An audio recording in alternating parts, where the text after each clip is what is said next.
Я приветствую вас, дорогие друзья, уважаемые гости и подписчики моего канала. Прямой эфир на канале. Василий Волга на связи. Василий Александрович, приветствую вас. Мои приветствия вам, Александр, и давно не виделись с вашими зрителями. Неделя прошла. Мои Да, приветствия. есть что обсудить. И вы знаете, начнем с самого горячего и самого важного. Это инсинуация, которую запустила Кая Каллас. А кто посольства уехали, не уехали. Очень интересно все выглядит на фоне того, что Зеленский внезапно оказался в Швеции. И вот прямо сейчас он находится в Швеции, находясь там, говорит: поторопись, Трамп. Американцам надо поторопиться. Он же письмо написал, говорит: дайте ПВО. А если не поторопятся, то что будет? Понятно, что будет трагедия. Но нахождение Зеленского в Швеции как раз-таки нам подчеркивает, что обстрелы Киева будут. И в промежутках, когда россияне будут перезаряжаться, Зеленский будет по очень важным визитам ехать. Это уже, знаете, такой какой-то, стереотип, да, это уже прям привычка. Собака Павлова, рефлексы ее. Свет включили, свет выключили. Вот, в принципе, так у нас происходит с Зеленским. Что вы думаете по поводу поведения руководителя Банковой номинального? И на самом деле, вот этот тычок в сторону деда Трампа, письмо на деревню дедушки Трампу, что означает?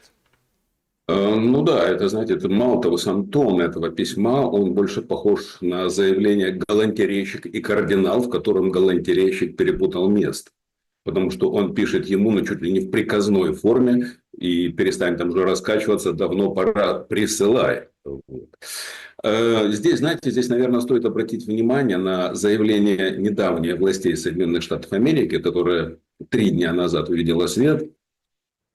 Заявление о том, что в Соединенных Штатах исчерпались запасы вольфрама. Вольфрам – необходимый химический элемент, который очень редкий химический элемент в мире на сегодняшнее время. И он является незаменимым для производства ракет. И тех самых ракет-перехватчиков, которые требует Зеленский. Вот. Стоит напомнить, наверное, что 80% вольфрама сегодня производится в Китае. Добывается, производится и перерабатывается. Потому что очень много со вторсырья Китай добывает вольфрама своими технологиями. Вот. И, конечно, на фоне того, что Соединенные Штаты до сих пор не могут признать своего поражения в войне с Ираном, вероятно, рассматривается возможность продолжения конфликта иранского. Вот Соединенным Штатам ракеты-перехватчики нужны самим как кислород. И поэтому, конечно, эти завывания нашего галантерейщика. Как я отношусь к этому поведению? Конечно, я не знаю, что еще нужно, чтобы подтвердить. То есть, что такое закон? Закон – это устойчивая причинно-следственная связь. Вот я не знаю, сколько еще раз надо увидеть, что именно так происходит, когда Зеленский получает известие от разведки о неминуемом массированном ударе по Украине, он сваливает с Украины. Вот. Что здесь можно сказать? Да и, знаете, я ранее, но все-таки как-то старался избегать высказываний вроде наркоман, да, вроде конченый человек, вот. Вроде разные другие. Но после этого знаменитого интервью Юлии Мендель, да, откровение, которое разлилось на весь мир, и когда сегодня все более и более, даже бывшие соратники начинают рассказывать о зависимости украинского президента от бодрящих веществ, что здесь можно сказать? Человек, который ничего, кроме как удовольствия, денег и страха за свою жизнь, на самом деле не демонстрирует, находясь сейчас на посту, исполняя обязанности президента Украины. Ну как же, а потужность? Слушайте, там же потужность, неимоверные, скажем так, промахи российской стороны.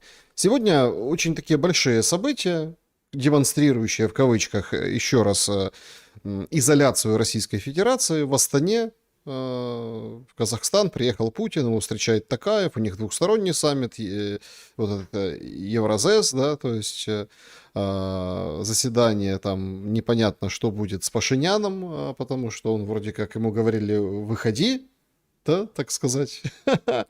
А он говорит, как бы я сам решу, выходить или не выходить. В общем, вот так, да?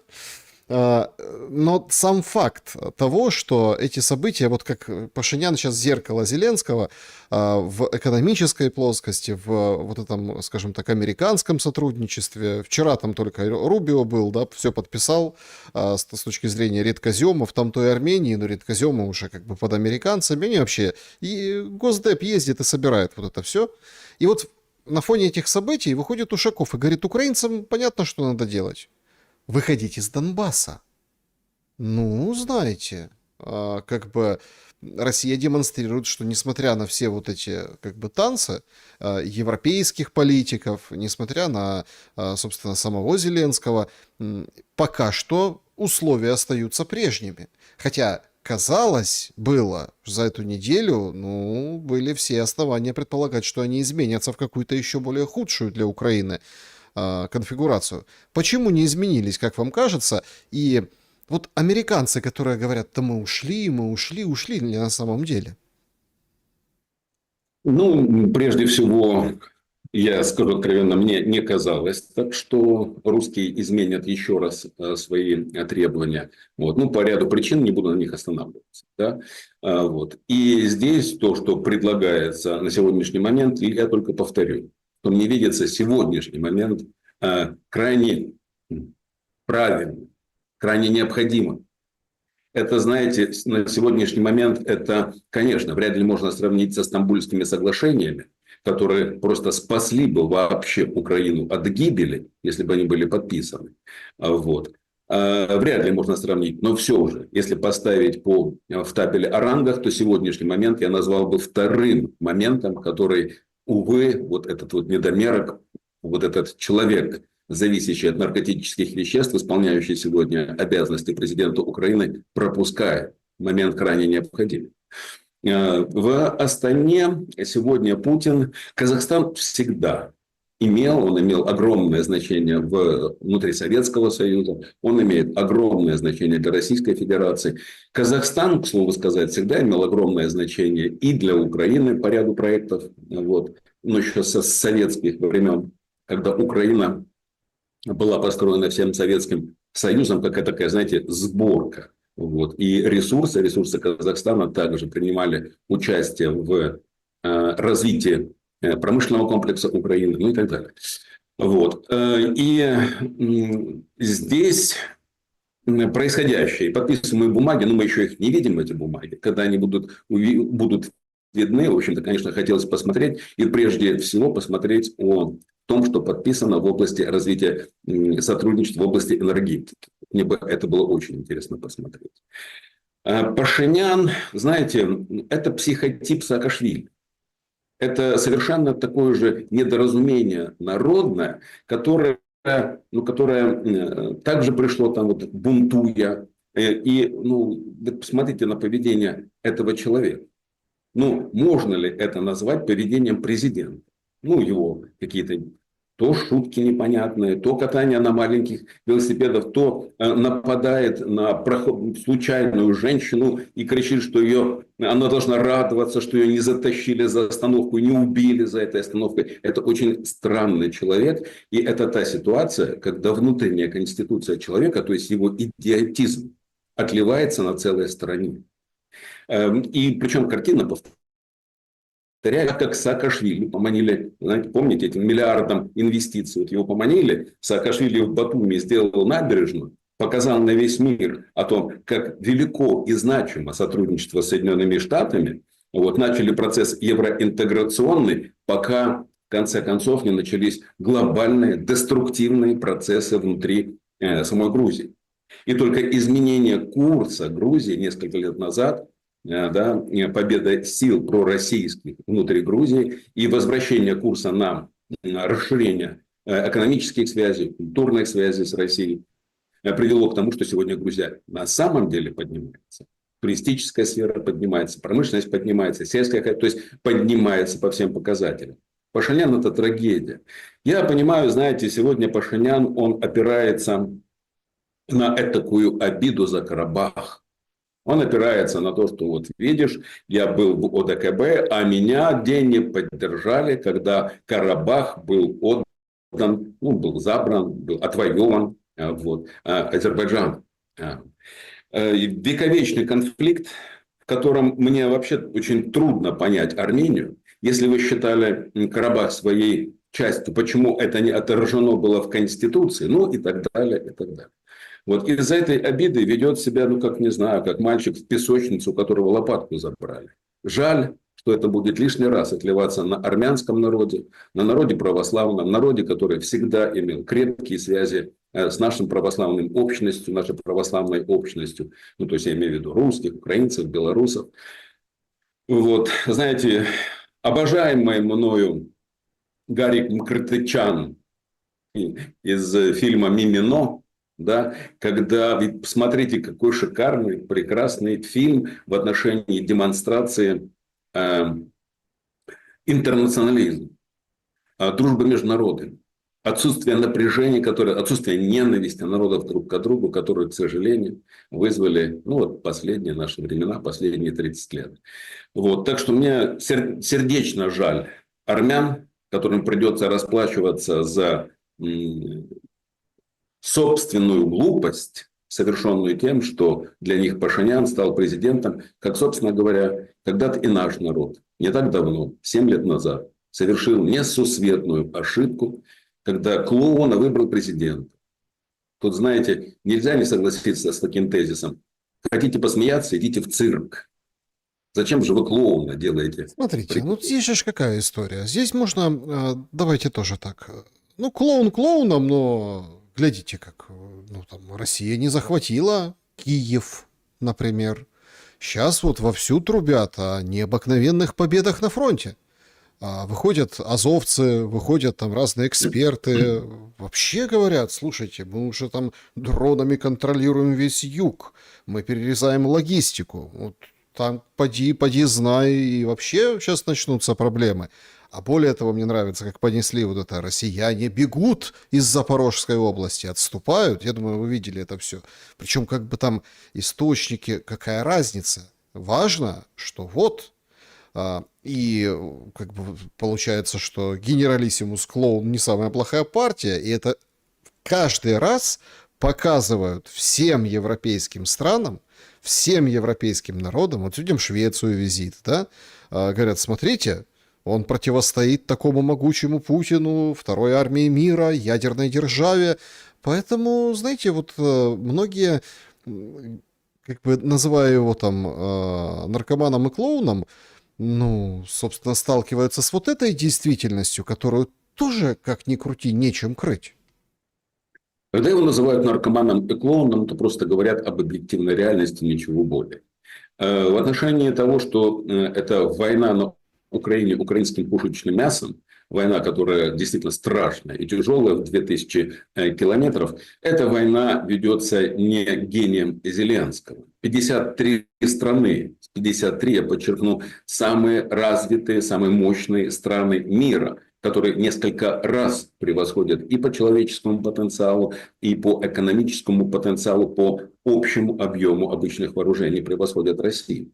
Так что это столкновение, ну, как минимум трудно назвать, что вот Украина выстаивает и, в общем-то, не пала и тому подобное. Это серьезная схватка. Это серьезная схватка за новый мир, за изменение существующего порядка. В этой схватке опосредованно принимают участие все. Вот. Так что здесь, ну, я бы ушел от этих, знаете, пропагандистских штампов. И, честно говоря, я тоже не хочу включаться в это доказывание на мемах, на каких-то шутках там, в отношении того, кто куда, каким образом пришел, почему от Киева, от Харькова отошли. Слушайте, мы имеем существующее положение дел, в котором гибнет наша страна, в котором гибнет Украина. Начиная от демографических проблем, которые на сегодня стали ну, просто колоссальнейшими, когда, не стесняясь сегодня и Министерство социальной политики, да, лица, ответственные за процессы миграции, не стесняясь, говорят о том, что будущее лицо украинца – это смесь Бангладеш, Нигерии и, возможно, маленькой части белого человека. Не стесняясь об этом говорят. Не существует на сегодняшний момент никаких систем адаптации тех, кого сегодня массово уже завозят на Украину для того, чтобы эти люди работали. Заявление о том, что нехватка рабочих рук составляет порядка 4,5 миллионов человек, это рамки, которые нам с вами на сегодня определили, сколько лиц из Нигерии, ну и из прочих перечисленных мной государств приедет в самое ближайшее время. Отсутствие программ адаптации, ну это катастрофа. Это люди, которые не будут иметь нормальной возможности общаться и интегрироваться в то общество, которое сегодня осталось на Украине. Это мясорубка. Это неизбежные конфликты. Это неизбежный всплеск криминалитета. Ну и это столкновение с другими культурами, которые мы себе даже не представляем, как они будут реагировать на агрессию со стороны, ну вот особенно Западной Украины, которая уже эту агрессию демонстрирует по отношению к... Так что здесь гибнет страна. И вот эту страну каким-то образом необходимо попытаться спасти. Почему таким образом ведут себя средства массовой информации Украины? Да ну послушайте, это такая система. Один из ваших гостей, очень частых гостей, который, ну, мне кажется, иногда, знаете, что искусство говорения этого человека, ну, он не зря был артистом, оно в высшей степени. Вот. Так он когда-то что же был в той команде, которая говорила, что ракеты закончатся через 2 дня. О том, что другой, там сегодня занимающий высокий пост в украинской власти человек, все собирался ноги помыть в Черном море, в Севастополе, ну и тому подобное. Эти вещи всегда произносились тогда, эти речи произносились, когда необходимо уже не столько, знаете, выдержать внутренний политический градус, это как это было в начале войны, как сколько произвести впечатление на европейцев, для того, чтобы денежки все-таки дали. Помните, мы с вами еще до того, когда решение о выделении 90 миллиардов евро Украине было принято, мы говорили о том, что, во-первых, денег этих нет, а во-вторых, еще будут большие проблемы. Даже если будут по частям собирать эти деньги и их отдавать. Что сегодня происходит? Сегодня происходит то, что европейцы жмут эти деньги и придумывают всяческие отговорки, чтобы денег Украине не дать. Вот чтобы показать европейцам, у нас все хорошо. Вот эти фейковые новости с фронта, идет вот это вот шапкосгитательство, ура, мы всех победили. А Беларусь еще освободим. Беларусь освободим, да. Беларусь освободим. Здесь, ну понятно. Застрел Зеленского, ведомого, конечно, в первую очередь Великобритании, ведомая теми компаниями, которые являются элементами крупнейшей в мире инвестиционной компании BlackRock, вот, он ведомый на расширение конфликта. То есть, понимаете, я смотрю, как в Европе сейчас ведут себя производители вооружений, как инвестируются в эту сферу деньги. Ну, совсем недавно был, правда, провал с этими инвестициями, но опять начинается системный рост. Я понимаю, что 4-летняя война на Украине, удары по российской ядерной триаде со стороны Украины смогли убедить производителей оружия европейских, что Россия не пойдет на применение неконвенционального оружия. А соответственно, если это не так, то чем шире будет конфликт, тем больше заработают компании, европейские компании, производители оружия. Вот. Им плевать и на свое, собственно говоря, население, потому как финансируется это за счет сборов. Да? Ведь, смотрите, у нас с вами ситуация. Мерц, канцлер Германии. Сегодня происходит реально то, что мы с вами видим, противостояние растущего недовольства Германии, немцев, растущего недовольства поддержкой войны на Украине и поведением Мерца, который топит за это. Но ведь Мерц, он уже опустился до тех высказываний, что он предлагает уничтожить социальное государство немецкое, ну, то есть социальные выплаты, поддержку по безработице, выплаты матерям, ну и так далее, и так далее. Вот это все предлагает уничтожить. Почему? Потому что Украине деньги нужны. Необходимо увеличить рабочую. Он уже договорился до того, Мерц в своих выступлениях публичных, что немцы стоят перед необходимостью увеличения рабочего времени и уменьшения заработных плат. Мерц, не стесняясь, говорит о необходимости увеличения эксплуатации рабочего человека в угоду военно-промышленнему комплексу. Но и то, что мы видим, конечно, это не может не радовать. Немцы не дураки, когда сегодня так активно растет АФД. Прошлая неделя в Германии прошла под лозунгом, не лозунгом, а под знаком АФД. То есть на трибуне Бундестага были АФД один за другим, которые представители АФД, депутаты Бундестага, которые системно выкладывали положение дел в экономике, и за неделю они нарисовали катастрофу. И в конце выступлений обязательное требование с срочным прекращением финансирования украинской войны, срочным доведением до завершения расследования по взрыву северных потоков и наложения репараций на Украину за тот ущерб, который несет сегодня немецкая экономика. Ну так Как подождите, результат, чтобы Украина заплатила репарации, она должна взять в долг у тех, кому она должна заплатить репарации. Вы же поняли эту схему. Да, конечно, вне всякого сомнения, но репарация – это вещь, которая не имеет срока давности. Да, и здесь там кто-то будет брать ответственность, делиться. Здесь важен факт. Вот. И что с Мерцем происходит? Вы посмотрите, рейтинг Мерца сегодня упал до 18%. Понимаете? 3/4 немцев негативно оценивают его деятельность. Вот. Ну, так что я хочу вам сказать, что как бы там Зеленский не рисовал радужные перспективы, не придумывал фейки об том, что уже разбита вся русская армия и бежит, ну, на самом-то деле ситуация двигается в сторону негативной для Украины. Подчеркну только лишний раз. Сегодня идеальный момент для того, чтобы немедленно вступить в прямые переговоры с Российской Федерацией, удовлетворив главное ее требование. Это территории Донбасса. Если мы хотим сохранить то, что еще можно сохранить. Понимаете, вот по поводу Мерца, тоже вот интересно же, да, как бы Германия, она же вся вот в этих мигрантах, о которых вы говорите. Мы в прямом эфире, друзья, поэтому поставьте лайк обязательно и ждем ваши вопросы. В конце будем отвечать или в сообществе YouTube, или в клубе зрителей, и чат тоже. Сейчас не пишите, немножко позже, когда будет такой интерактив у нас, пожалуйста, оставьте свой вопрос. У нас тут голосование по мигрантам идет, и люди активно голосуют в чате трансляции.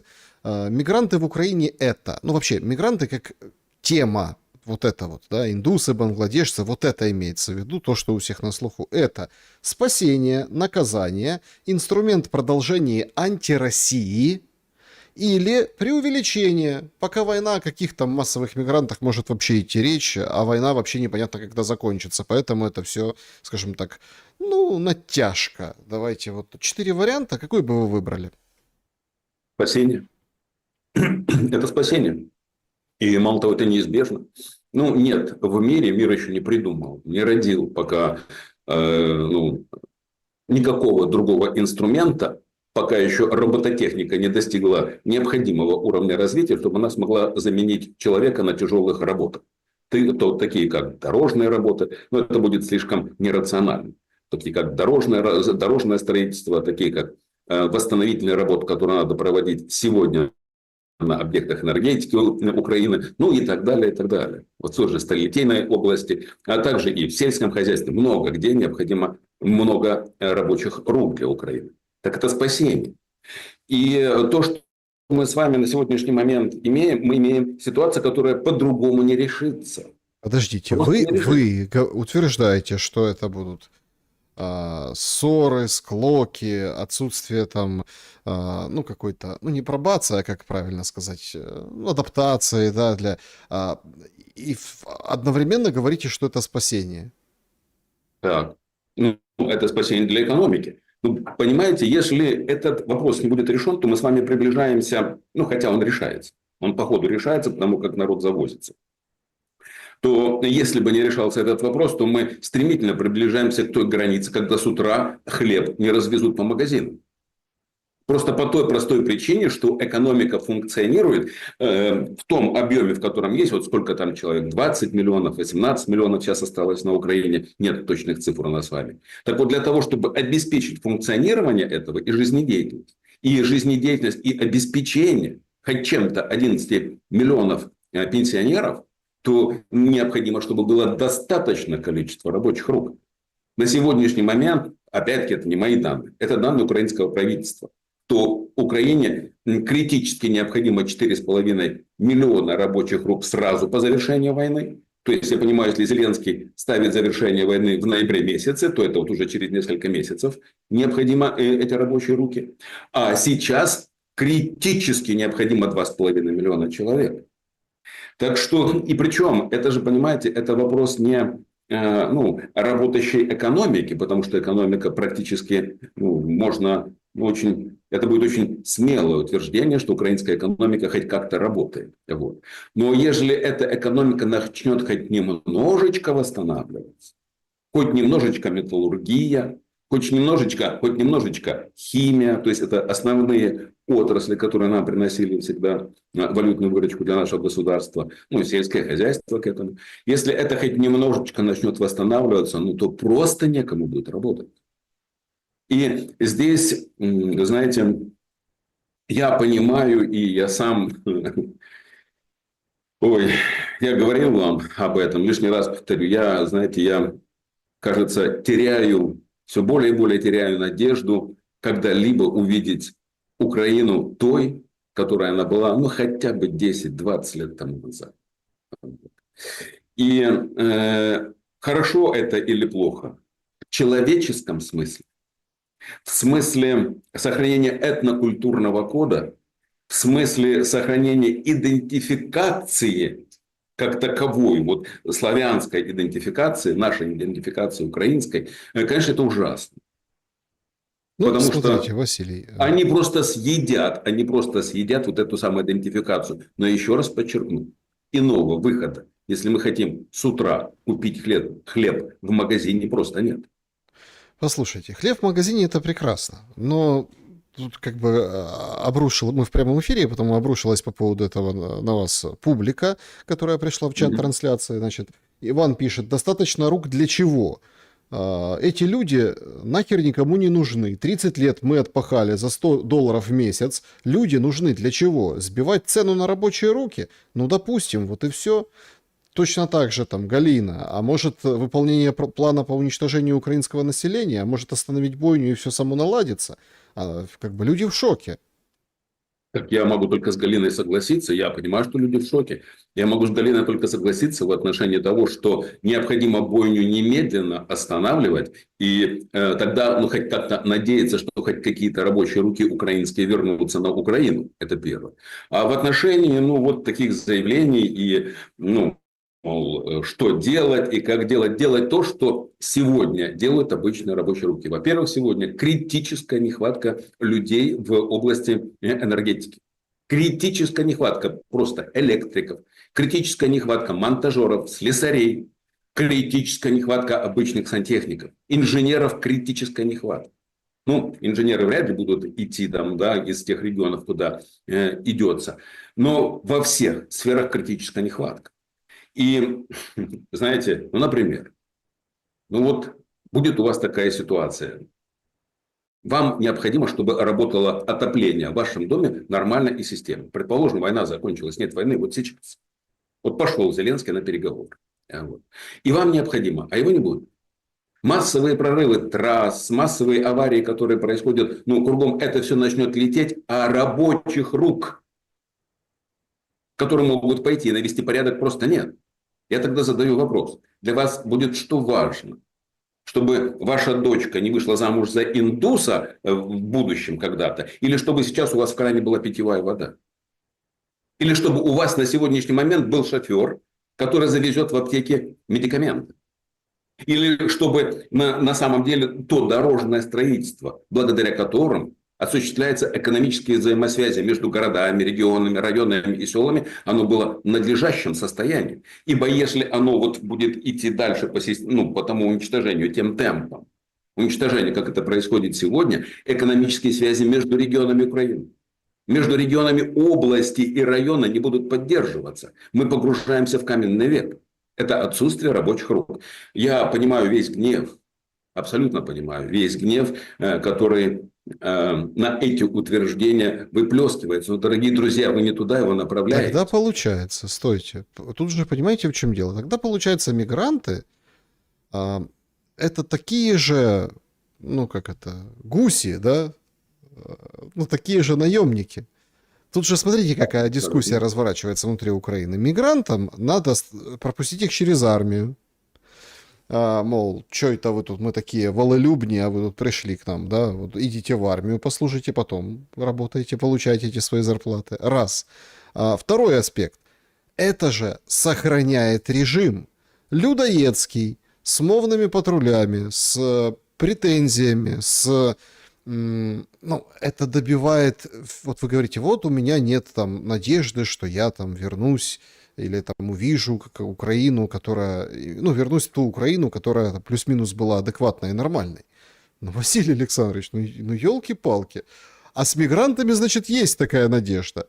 Или, Нет, это режим Зеленского будет укрепляться на этом, понимаете? Это будет вот эта вся история держаться, потому что эти мигранты аполитичны.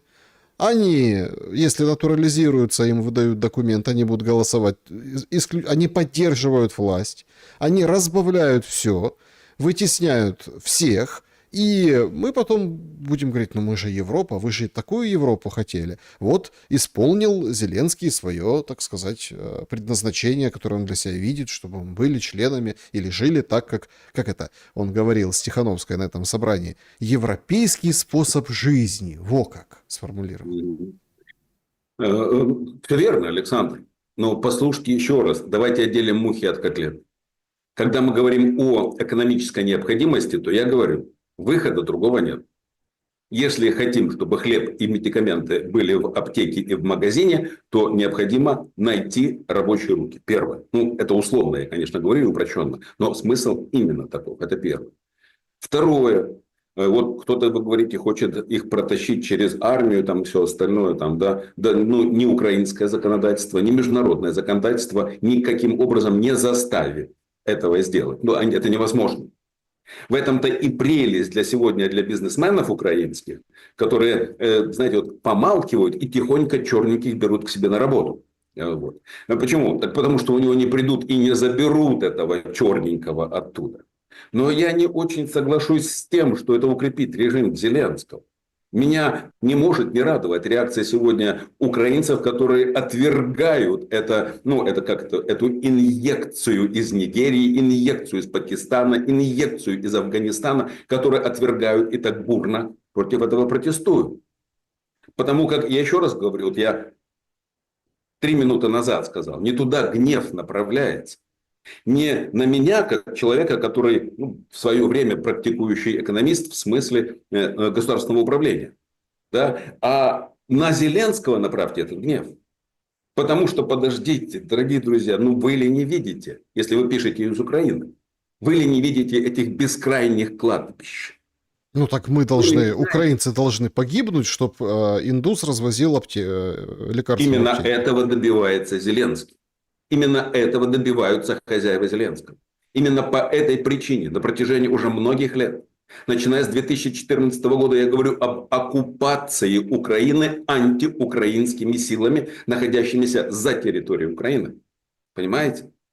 Я говорю именно о том, что в 2014 году на волне путча, государственного переворота, произошла оккупация Украины с конкретной совершенно целью использовать украинцев в войне против России. И вот когда вот эта история произошла, мы сейчас с вами видим, я не знаю, еще раз подчеркну, что очень необходимо. Но кто из украинцев, сегодня живущих в Киеве, Житомире, Днепропетровске, своими собственными глазами не наблюдал охоту на людей? У кого нет родных, которых забрили, схватив на улице? У меня есть. Кто от этого концлагеря не пострадал? Когда на сегодняшний момент это хунта, то есть продолжение этой хунты. Вот Зеленский именно в чем Проблема, почему я в 2019 году так активно агитировал за саботаж выборов. По той причине, что я понимал, что Зеленский это не против Порошенко. Зеленский это продолжение Порошенко, худшее продолжение. Человек, который ни малейшего понятия не имеет о законах государственного управления.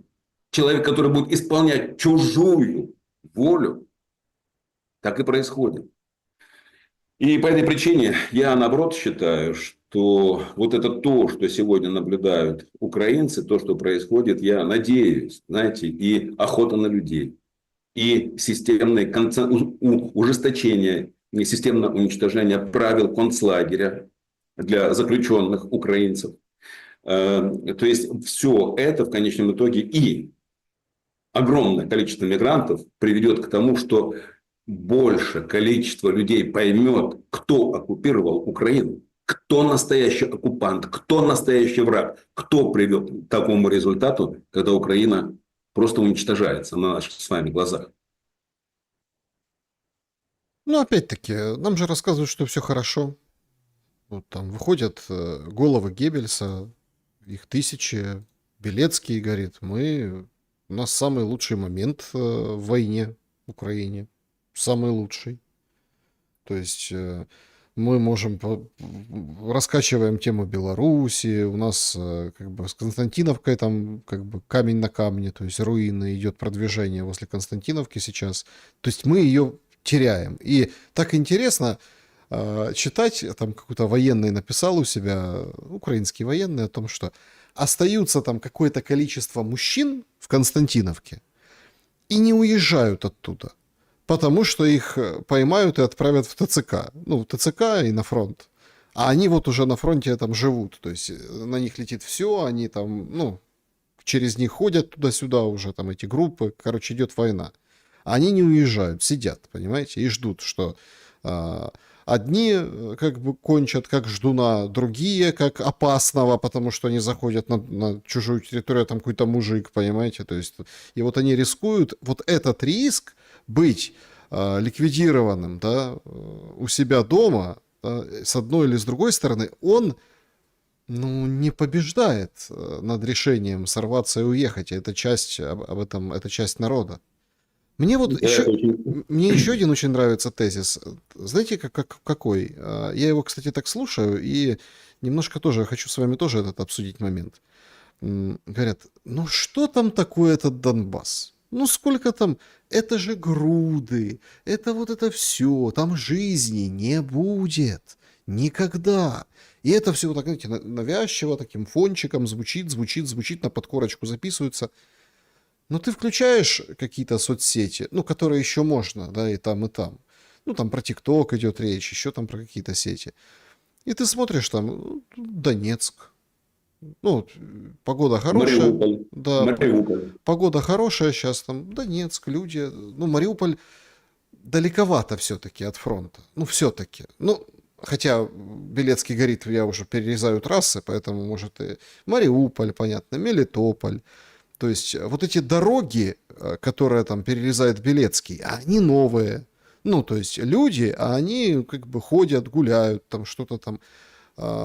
Это, наверное, они в оккупации, в концлагере, по усвайсам гуляют, наверное. Это их там слово кривое скажешь, сразу на подвал бросят, Росгвардия сразу скрутит, понимаете? И ты так как-то... Причем обычную жизнь, если так смотреть. Не вот эти все там политические росказни, а обычную жизнь. Какая там у кого шаурма открылась, какая там пиццерия, суши-барчик, куда сходить, что есть, чего нет.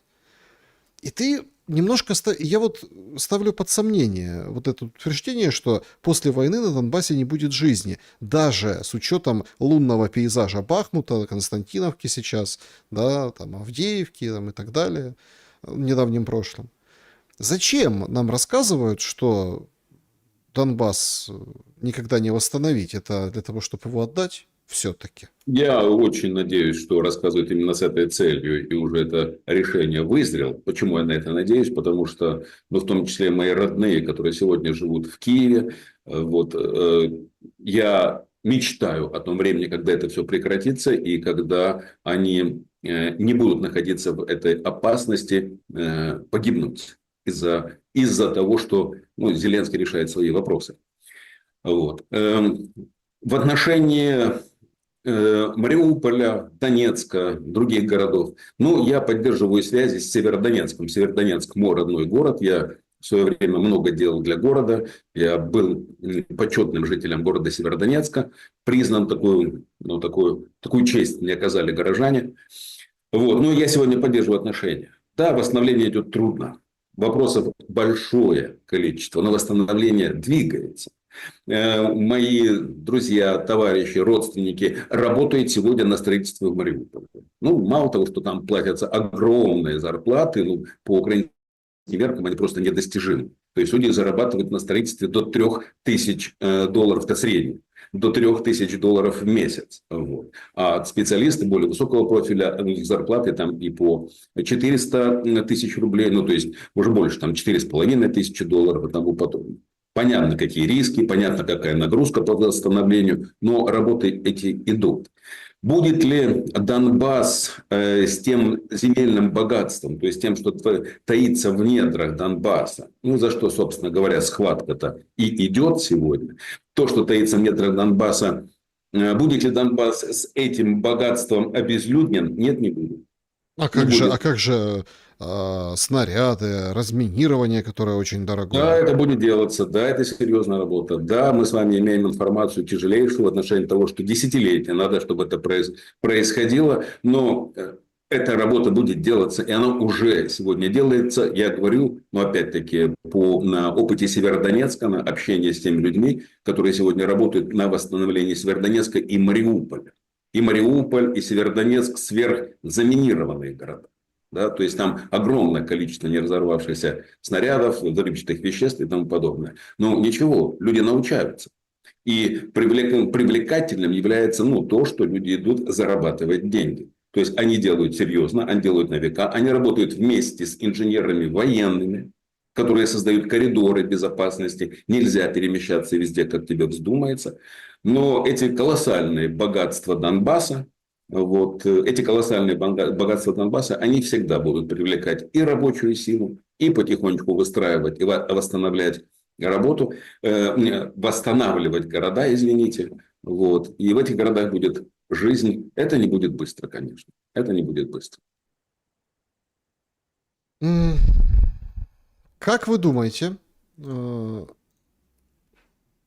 будет ли, в общем-то, военная развязка вот этой политической драмы, а я считаю, что это драма.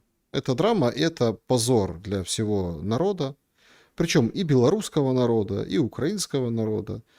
То, что там Тихановская приехала в Киев, и вот это вот все, то есть, да, это позорище.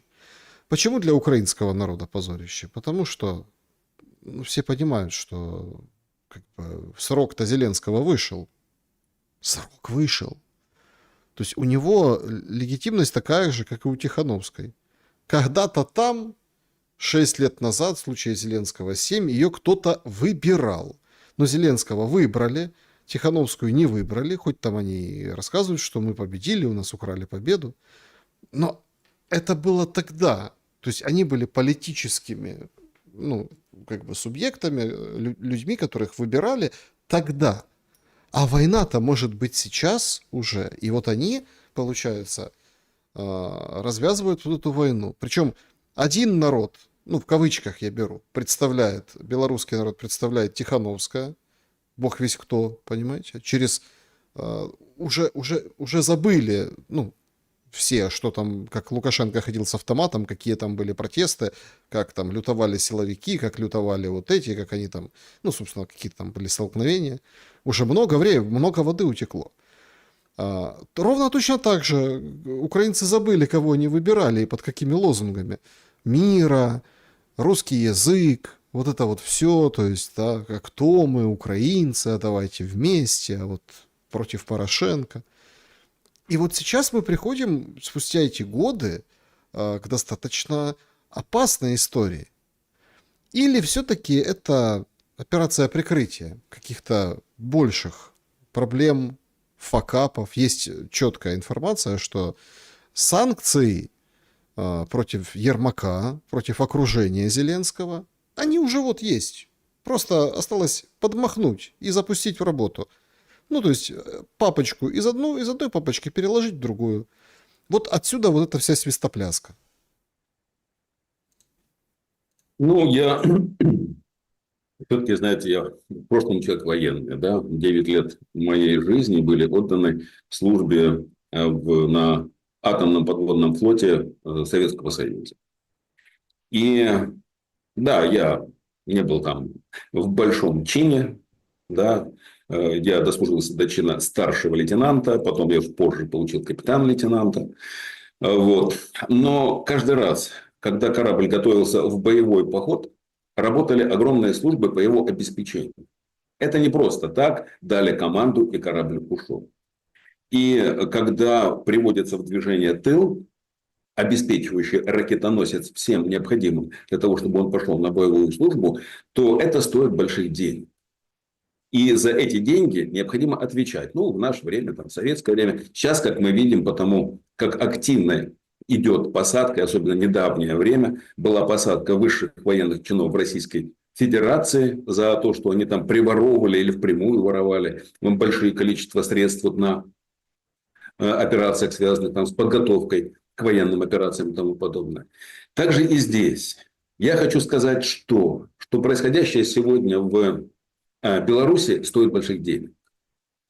Все, начиная от момента перевоза в Белоруссию тактического ядерного оружия, носителей тактического ядерного оружия, учения, которые проводит Беларусь, в том числе и ядерное учение, все это стоит больших денег. Все это не просто, знаете, сели Путин в одном кабинете, Лукашенко в другом кабинете, сняли картинку. Это очень большая и серьезная работа. И по этой причине, знаете, я убежден, что вот у нас с одним из ваших спикеров, кстати, был как-то разговор за день до войны, там, или за 2 дня до войны. Вот, и он меня убеждал в том, я говорил, что война неизбежна. Вот, и что, ну, не имеет значения, что война неизбежна. Потому как именно эти экономические затраты, которые связаны с содержанием войск, которые уже развернуты вокруг Украины, они не будут делаться просто так. Так же и здесь. Действия Беларуси, они не делаются просто так. На самом деле, так же, как, например, вот Литва сейчас там восстанавливает эти зубы дракона, да, и вот готовится к великому сопротивлению, что 3,5 минуты они выдержат. Так вот, то же самое делает на сегодняшний момент, готовясь к тому, что будет война, точно так же это делает и Российская Федерация, и Беларусь, готовясь к тому варианту развития событий, когда широкомасштабное столкновение будет неизбежно. Это тоже возможно. Это не сегодняшнего дня вопрос, но подготовка идет очень сильно, подготовка вот этому удушающему удару, вот этому охвату. Будет ли он, возникнет ли эта необходимость, зависит от одного. От одного, то есть хватит ли воли, ну, ума у тех политиков, которые и скорости, вот очень важно, скорость набора популярности европейских политиков, которые понимают, куда двигается, чтобы остановить, куда все двигается, то есть к катастрофе, чтобы остановить эту спираль эскалации. Если спираль эскалации не будет остановлена, то Украина, к сожалению, переживет этот удар еще и от Беларуси. Ну, переживет, не переживет, мы увидим, как это будет. Да? Но то, что вероятность удара со стороны Беларуси растет в геометрической прогрессии, пропорционально вот этой вот росту спирали эскалации. То есть я хочу сказать, Александр, вот отвечая на ваш вопрос, это не отвлечение внимания. Это очень серьезно. Это очень серьезно. Что вы думаете, ну вот когда вот мы там поднимали там градус нашей дискуссии сегодня по поводу мигрантов, режима, укрепления, по сути, как бы сейчас все повязаны. Мельником, уже кости которого на национальном военном кладбище, и те, кто сложил головы за Украину в этой войне, да, это новое кладбище. Это вообще, конечно, то есть спрашивали же у Зеленского, когда выбирали его 7 лет назад, а будет там Бандера герой и так далее. Он очень все так уклончиво отвечал, что нет, там у каждого...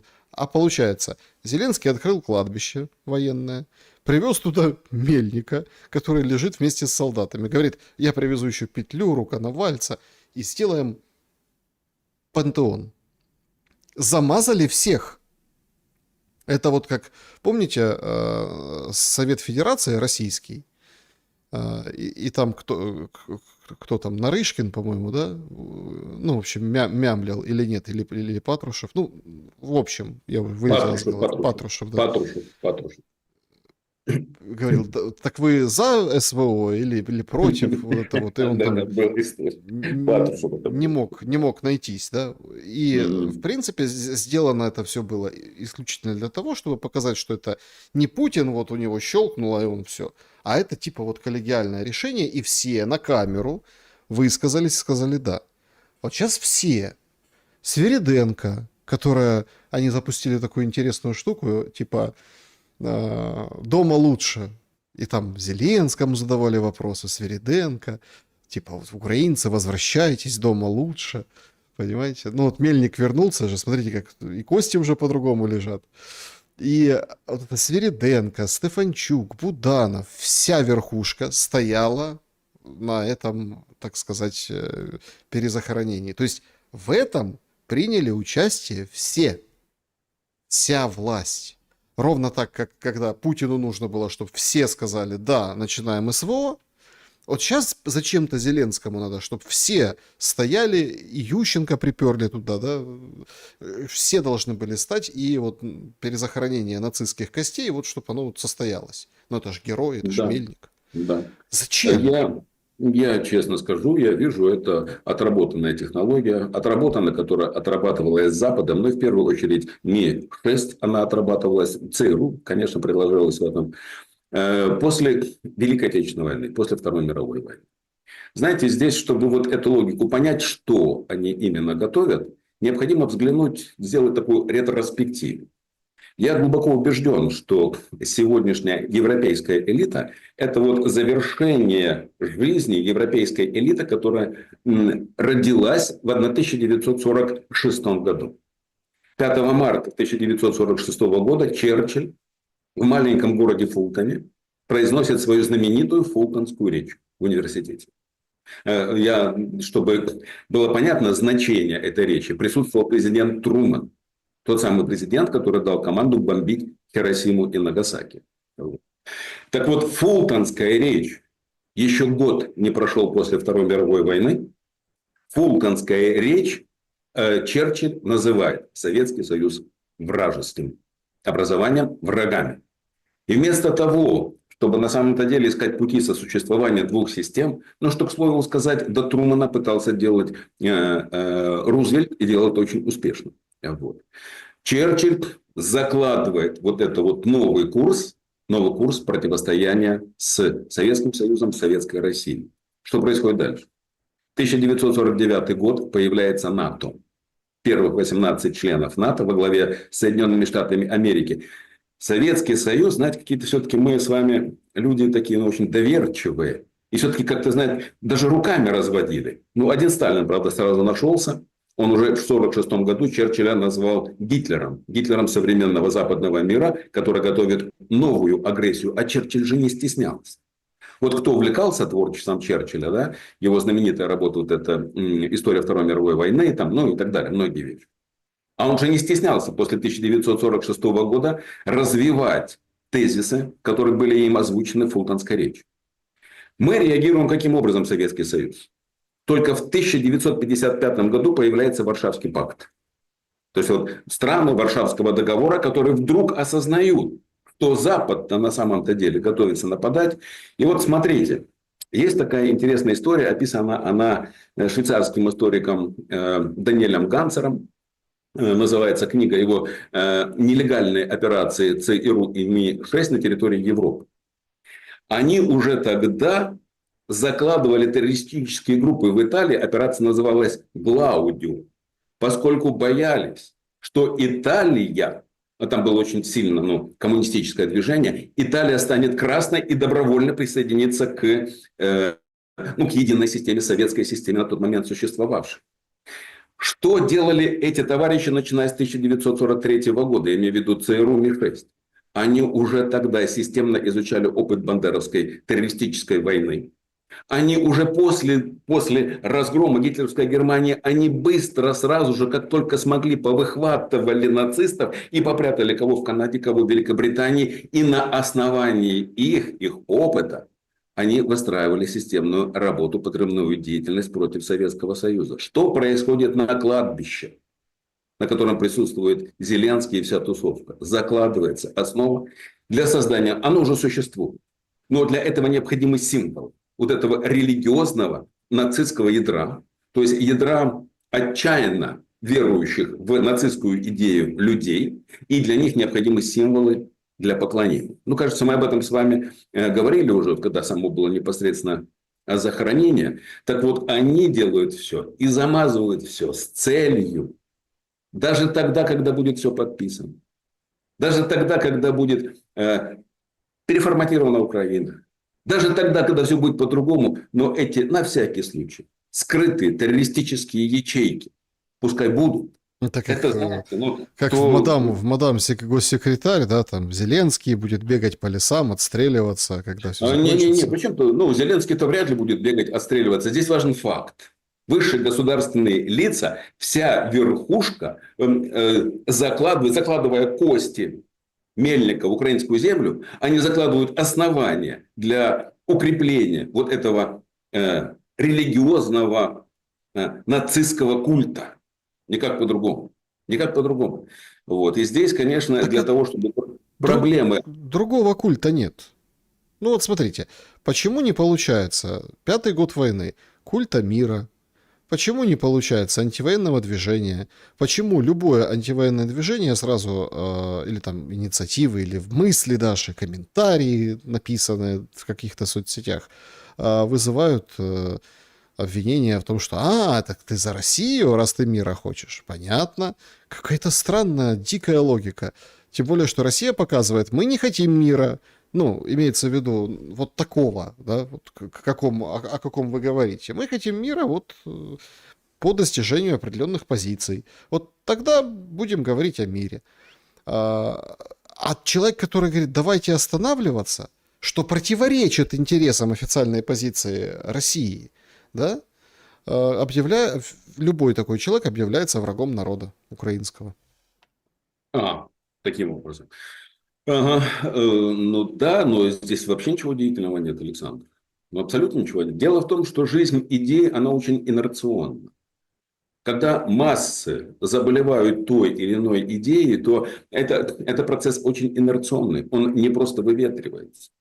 Посмотрите, у нас с вами даже после крушения Советского Союза, многие сказали, все, идея умерла коммунистическая, и что? Вспомните первые годы, кто может вспомнить, кто не жил тогда или был очень маленький, может посмотреть данные социологии в интернете сегодня. Поддержки коммунистических партий, что России, что Украины, что других вновь созданных государств была огромная.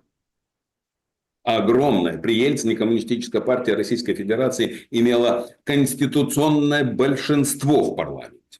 Понимаете? То есть идеи очень постепенно изживают. И даже до сих пор, когда мы имеем людей, я не являюсь, например, сторонником коммунистической идеи, но я очень во многом разделяю идеи Маркса, то есть идеи социальной справедливости, идеи ликвидации, эксплуатации человека и человеком и тому подобное. Но я не являюсь носителем или сторонником ленинского понимания, скажем так, коммунистического общества, что это должно быть. Но я, тем не менее, родом из Советского Союза, и я обожаю Советский Союз. Я до сих пор считаю, что в мире, может быть, знаете, Норвегии, может быть, Швейцарии удалось построить что-то подобное. Близко так похоже, во многом похоже, кстати, но приближающееся к тому, что был такой Советский Союз. Опять-таки, если мы сравниваем Советский Союз, скажем, 70-х, 80-х годов со странами, Францией, Германией и другими странами того времени. Да, идеи, и то есть во мне живет эта идея.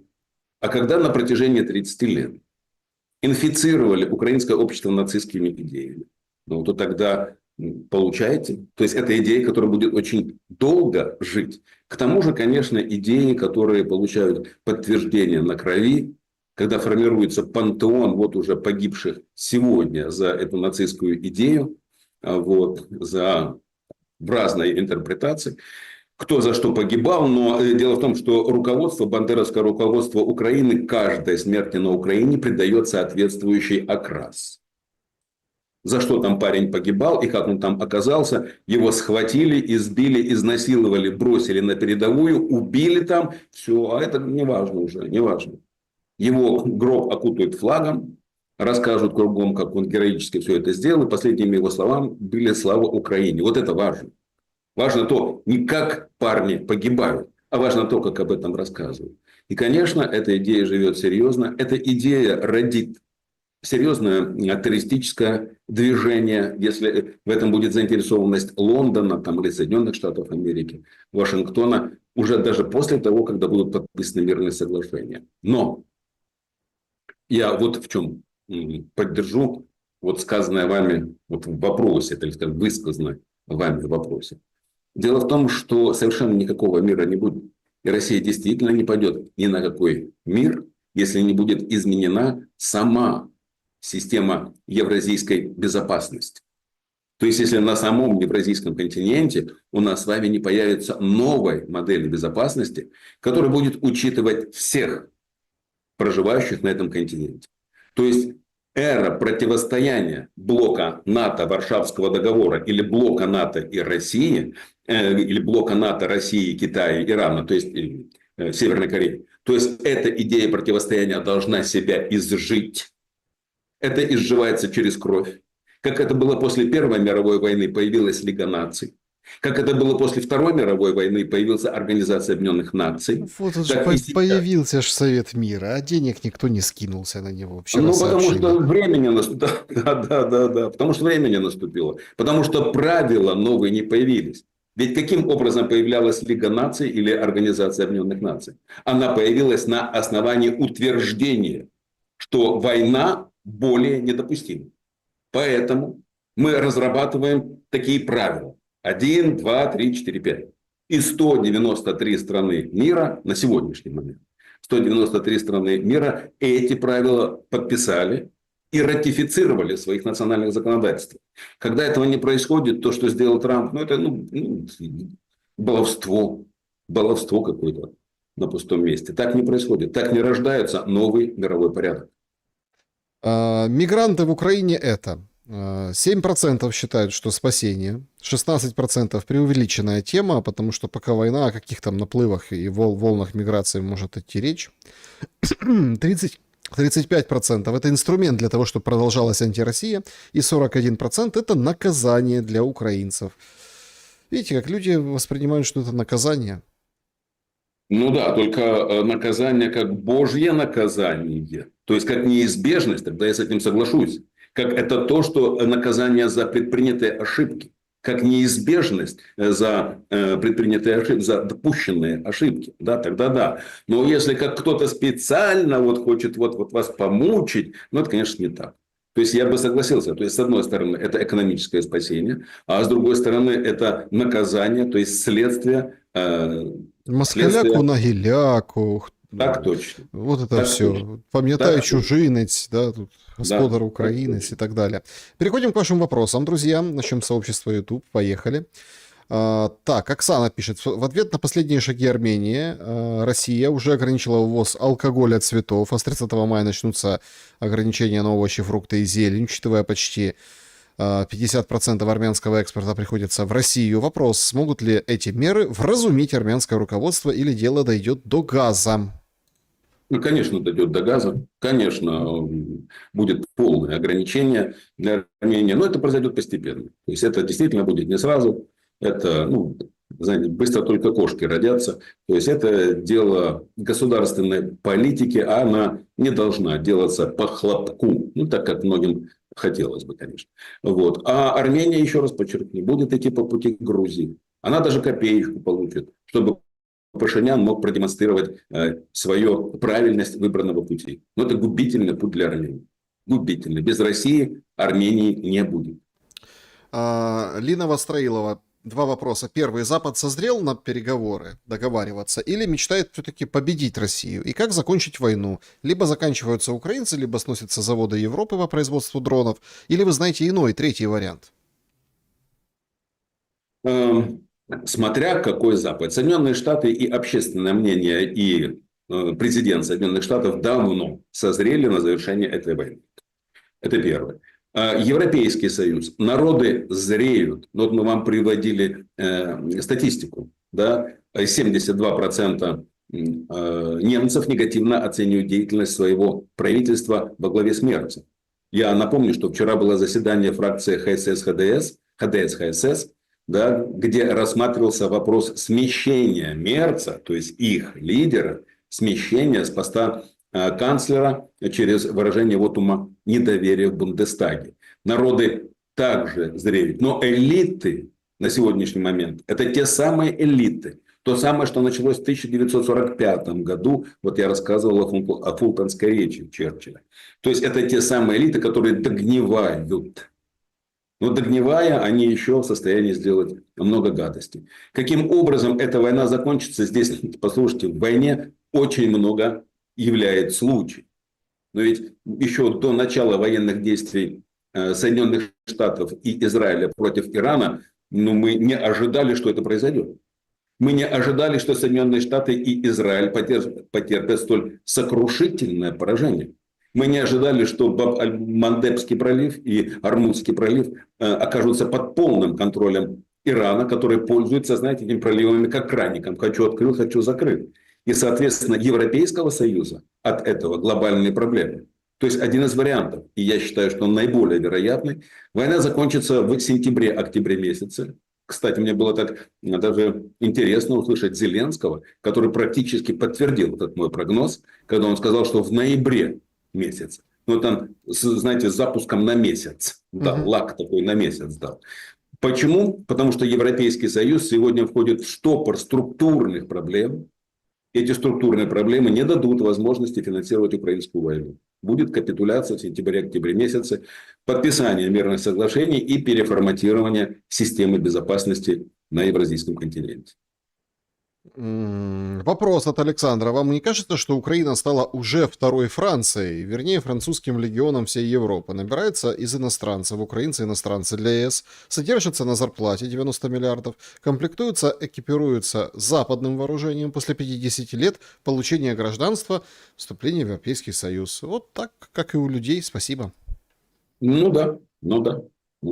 Украинцы наемники. То есть, то, о чем заявлял Турчинов в свое время, что где каждый украинец должен разбудить в себе казака, который за деньги будет воевать за чужие интересы. Ну, собственно, да. Алена, есть ли надежда услышать честный ответ от компетентного эксперта, когда нарыв прорвет, или так и будут отрезать хвост кошки мелкими кусочками? Про какую кошку, извините, Алина, про какую кошку мы говорим? Вы имеете в виду то, что Россия не наносит ядерного удара по Украине? То есть, вы это имели в виду? Ну, я не думаю, что на самом деле вы действительно желаете это увидеть. Вот. И события развиваются так, как они развиваются в общем геополитическом масштабе. Нельзя, знаете, находясь в наших с вами условиях, когда мы имеем ограниченное количество информации, когда у нас нет никаких разведданных, не имея такого общего интегрального взгляда на систему международных отношений, которые только и могут видеть лидеры империи, скажем, Трамп, Путин, Си Цзиньпин, да, вот в общем такой интегральный взгляд, нельзя сегодня требовать нечто другое, что не происходит. Я здесь, знаете, повторю Гегеля. Происходящее целесообразное происходит. Да, значит, в чате тут обсуждают, что в России больше армян, чем в самой Армении. Это тоже повлиять как-то должно на выборы. Хотя вот Молдова показала, что очень цепко они берут к рукам все О, подсчеты. кстати, Александр, вы знаете, я дополню вот к миграционной тематике, да, я дополню это, так ведь на самом деле, это вы же, по-моему, говорили о том, что этим людям могут впустить быстрый режим получения паспортов, и они смогут существенным образом влиять на избирательную кампанию. Ну, ведь опять-таки, я соглашусь с этим, это один из отработанных механизмов, который отработан был командой демократов Соединенных Штатов Америки, против чего, если вы помните, Трамп и начал сильную борьбу. Потому что именно демократы очень во многом держались на миграционных процессах. Там в Соединенных Штатах там же особая модель, там даже гражданином не надо быть, чтобы голосовать. И вот наплыв эмигрантов, наплыв вот этой всей массы, он приводит к тому, что демократы долгое время держались при власти. Так и здесь не исключено. Не исключено. Но экономически это обосновано. Мгм. Верит ли Волга в инопланетян? Я верю в Бога, Александр. Я верю в Бога и в Сына Его, Иисуса Христа, который, в общем-то, был распят за нас 2000 лет назад. Я в это верю. Это суть моего исповедания. Я православный человек. Но я также не исключаю того, что мы не единственная форма жизни во Вселенной. Ну, это ведь тоже интересная спецоперация. Вибитта, о чем вы? Ну, показывать, готовить. Многие думают, что это нам вообще придумают общую какую-то человеческую религию. То есть у нас будет мировое правительство, одно на всех, религия одна на всех, связанная с вот этими всякими серыми, зелеными, шведами. Ну, Fox News — это классификация инопланетянов там, да? Поэтому такой момент. Я вам скажу, для меня последняя книга, Библия, это последняя книга человеческой истории. Ну, это Апокалипсис. Так, Апокалипсис именно об этом и говорит. Он говорит о том, что пришествие Антихриста будет очень интересно. Он станет самым популярным человеком на планете Земля, объединит 10 ведущих государств вокруг себя, ну и так далее. То есть, то самое мировое правительство, всеобщий мир, ну, блага и тому подобное. Не исключено. Не исключено, что это как один из элементов этой сущности. Но, вы знаете, это та сфера, о которой я не имею ни малейшей компетенции, чтобы рассуждать. Хотя, Александр, знаете, я напомню, вот интересный такой случай отвлечения. В бытность мою службы на Северном флоте я служил в поселке Гремиха. Гремиха, Островное. Там стояла 40-я бригада атомных подводных ракетоносцев, кораблей. Вот. И вот что интересно. Значит, там есть такой напротив бухта, напротив поселка, где мы жили, островок. Это остров Витта, он так называется. И на нем есть там радиолокационная станция на этом острове. Вы знаете, что интересно? Особенно это было ярко видно. Полярной ночью не видно, а вот полярным днем очень видно. Полярный день — это же такое, ну, как чуть-чуть как сумерки постоянно у вас, но светло. То есть, это солнце не в зените, оно по горизонту бегает. Над этим островом постоянно висели неопознанные летающие объекты. Это то, что вот я православный, вот я вам крест кладу. Это для меня до сих пор осталось, понимаете, огромной загадкой. После моей службы я все время задавался вопросом, почему вот я четко помню картину, одна или две летающие тарелки, они интересной формы были. Одна такая, знаешь, как будто бы фасолинка такая, и вокруг нее ободок. Как вот рисуют их, вот знаете, на карикатурах. А второй просто такой светящийся элемент. Вот. Это было на расстоянии 3-5 километров от наблюдателя. Офицеры с семьями выходили по вечерам посмотреть на это. Мы себе это объясняли таким образом. Может быть, это какие-то неизвестные технологии военные, которые мы просто не знаем, и вот они перед нами висят. Что это такое? Я до сих пор не знаю, Александр. Но вот такое дело я видел. Может, Трамп расскажет все-таки. Может быть. Интересно же. Василий Волга был моим собеседником сегодня. Спасибо большое за время и мысли. Всего хорошего, дорогие друзья.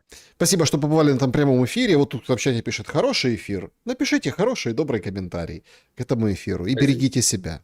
Это последняя наша встреча с Василием Волгой этой весной. Дальше будем обсуждать горячее лето. Добра и света.